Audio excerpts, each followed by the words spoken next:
Hey there, welcome to LSAT Demon Daily. I'm Ben Olson. That's Nathan Fox. We're the founders of LSATdemon.com and our weekly podcast, Thinking LSAT. We have an email here from Nathan. This is a long ass email from Nathan. Hi guys, I'll try to keep this brief, but I did want to say that I appreciate the show and everything you guys are doing! Thanks, okay. Nathan. Yeah. I graduated from a very low-ranked university with a BA in history and a cumulative GPA of 3.02. Thank you for that background. I've had a scattered academic history that's included 2 stints at community college and a lot of bad classes. I've been working since I was 16, and COVID really derailed my life and college career. I considered dropping out. However, after taking a semester off, I finished in August of 2023. After my gap semester, my grades were really good and I finished strong. Since graduation, I've been working overnights as a custodian and studying for the LSAT, assuming I can get into the mid to high 160s, period, parentheses, first diagnostic with no prep in the 140s. What do my options look like for schools with high postgraduate employment? I would stop you right there and I would just refer you to the LSAT Demon scholarship estimator. It's lsatdemon.com/scholarships. Put in your cumulative GPA of 3.02 and then experiment with a variety of LSAT scores.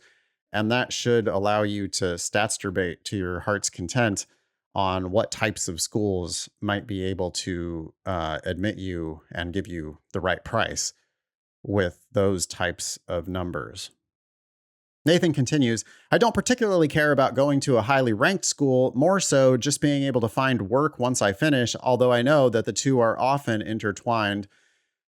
Yeah, I mean, high-paying jobs tend to be more prevalent coming from a higher ranked school. But Nathan, it is critical that you consider not just the prestige of the school, but also the price you're going to pay to go to those schools.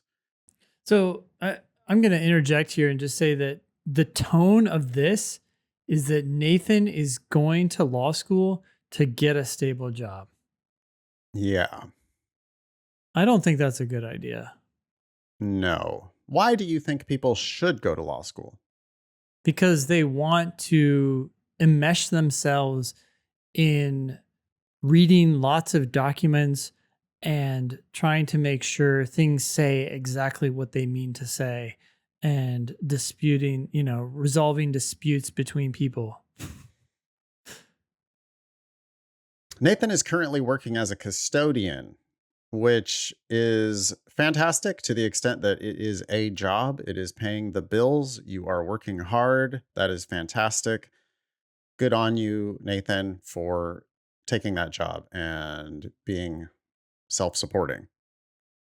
But you probably should be trying to get your foot in the door in the legal realm before law school so that you can figure out what the hell you're doing with your life. It doesn't sound like this is somebody who really understands what lawyers do. It doesn't sound like somebody who has any kind of background in the law. And you really kind of need that. It's important. You're going to be going to law school with lots of paralegals, lots of legal secretaries, lots of people whose mom and dad were lawyers. And I feel like you're going to be at a disadvantage here, Nathan, if you jump right into law school instead of first figuring out whether this is a field that you actually want to go into. Yeah.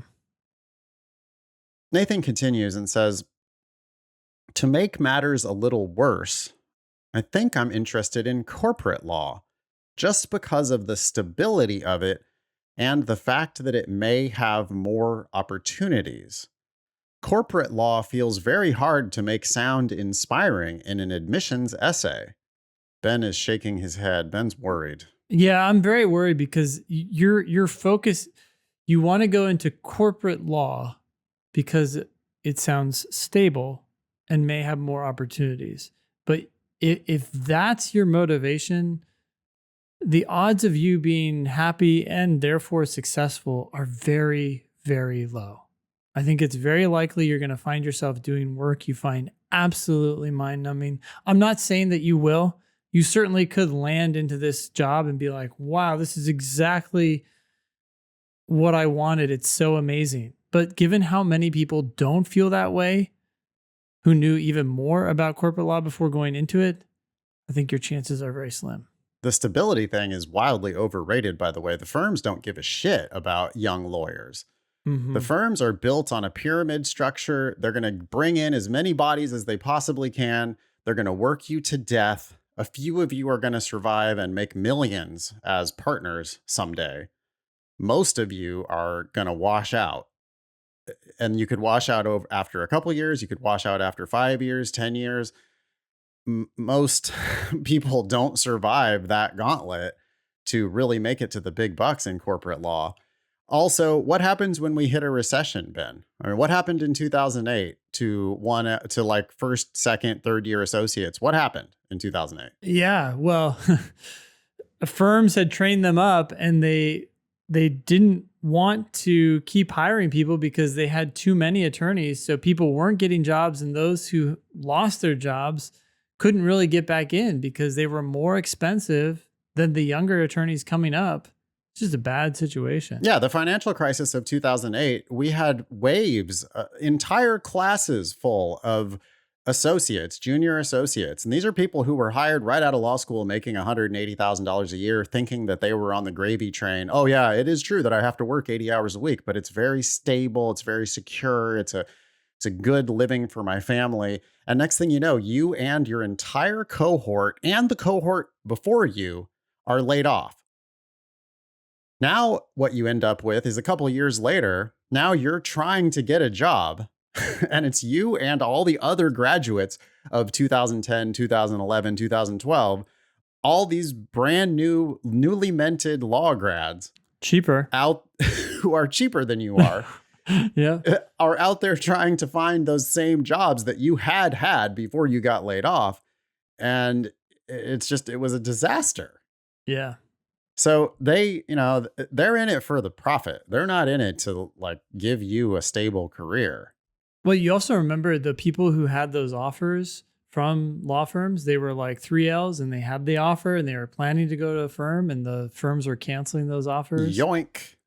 Yeah. Canceling all the on-campus interviewing, canceling all the summers. We did offer you that job 18 months ago. We hired you, but Yeah. now 18 months later, actually, never mind. Things have changed. We didn't mean it. Yeah, sorry. This is boy, I think Nathan needs to go back to the drawing board here. I'm not saying that you're not going to end up being a lawyer. I'm just saying you got to figure out what type of law, do you really have a burning desire to practice law? Yeah. And I don't think you have any desire to practice law. I don't think you even know what lawyers do, frankly. Okay, so Nathan continues. Because look at what Nathan's interested in. Corporate law feels hard to make sound inspiring in an admissions essay, as It's if all that about- matters. Yeah. It's all about getting in and getting a stable job, not about Nathan what thinks kind that of he work would you're be gonna do. blessed to get into law school. Meanwhile, we who are professionals in this field are like, dude, getting into law school might be the worst thing that ever happened to you. Yep. If you just Debt. get in, borrow a shit ton of money because you think you're going to go be a corporate lawyer someday. What do you mean a corporate lawyer? Yeah. Nathan continues, I would love to use my JD to change the world and bring about reform to our system, but I don't know if it's going to be in the cards. What? So this this is somebody who wants to do law for good, but is acknowledging that I might have to sell out.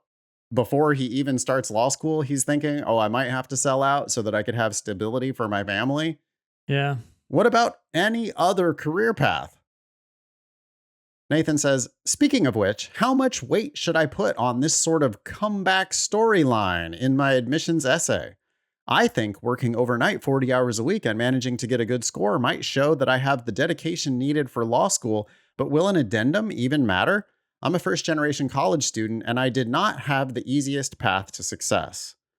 I have a real fear that because of my past mistakes in undergrad, I may have ruined my life and future possibilities forever, and a T15 school may just be out of my reach. But hey, I at least want to try. Anyways, thanks so much for any insight. Best regards, Nathan.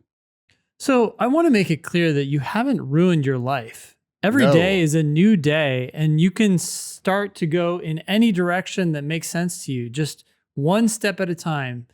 Go learn things. And you're trying to do that by saying, hey, I want to make my life better by going to law school. I love the fact that you're reaching out to do something and grow. But I think what we're saying is that law school is presented throughout the world as a wildly more attractive, stable, income generating thing than it actually is. And Yeah. it's extraordinarily expensive, Yeah. even when you get a tuition discount for greater than half tuition. Yeah. And speaking as a fellow first generation college student, I think law school is really a trap, especially for first generation college students. Because You yeah, it's don't this have, honorific thing, right? Like, oh, yeah, you're gonna get in and look at, oh my yeah, gosh, the glory. No, it's yeah. not glory. And you don't have the social capital to leverage that JD. You don't have the connections that are going to help smooth your path into a legal practice. The law schools are going to sell you a JD, I would say for the same price as they're going to sell the JD to the legacy students, but they're not. They're actually going to sell you a JD. They're going to try to sell you a JD for a much higher price than they would charge those same legacy students. The fourth generation lawyers have better undergraduate grades than you do. They have fancy LSAT prep and fancy LSAT tutors and the wherewithal to take the LSAT 5 times and get their very best LSAT score. They end up getting scholarships to the same school that you barely squeak into. So you end up, Nathan, borrowing a lifetime of debt so that you can finance not just your education, but also the education of these richer people. Then you compete with them for grades for 3 years and they beat you there because they beat you in undergrad and or they beat you on the LSAT.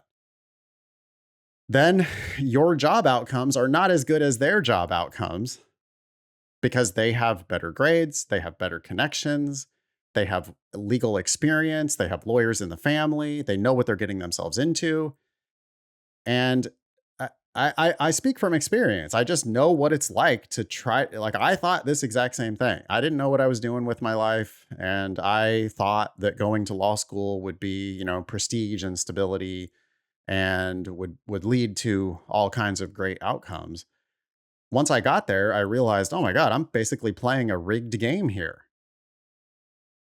Far from ruining your life, though, Nathan, you have positively changed your life by getting the first bachelor's degree in your family. What's the percentage, Ben, of Americans who end up with a bachelor's degree? It's not very high. I thought the number I have in my head is 36%, but I don't know what it is. If I had to bet on that, I would take the under, but it's definitely something less than 50%. So, Nathan, you've already boosted yourself into you're like solidly going to be middle class in the United States, middle class or above with your bachelor's. So the fact that you have bad grades, yeah, it hurts you for your law school application. But I question whether a candidate like this should really be seriously thinking about law school. Especially, I just want to say, please, please do not rush into this without knowing what you're getting yourself into. I think at a minimum, my assignment for Nathan would be go get yourself a job. Maybe you do a paralegal certificate first, but get yourself a job in a law firm. Work in a law firm for a while. Figure out what that culture is like. Look at the clients that those law firms work with. Think about whether you think you could happily, successfully serve those clients for your career. Think about whether the types of law schools that will admit you will also get you the jobs that you want in law. And if you can't find a place that seems like, okay, this is a good culture for me, these are jobs that I actually want, those jobs are actually attainable by going to this law school that will admit me, then I think you should just basically do anything else. And there are so many things you can do with a bachelor's degree. So many more stable careers. Law is a very unstable career, I think. Did you look up the I did. bachelor's? What's the graduation rate? Or what's Yeah, the bachelor's degree or higher is 34.9%, at least in you almost 2021. nailed it. Yeah. Okay. At least in 2021. Yeah. So you're in the top like 1/3 of Americans already, just by virtue of the fact that you graduated with a bachelor's. And, you know, you were playing a rigged game there too. You were competing against people who didn't have to work their way through college and who did have parents who were able to support them financially and socially and academically when they were going through school. You've been working since you were 16 and you have a bachelor's. You should feel great about that. You should not be comparing yourself to the top 14 law school applicants and feeling negatively about yourself. Anything more for Nathan before we wrap it up? No, good luck. Keep going.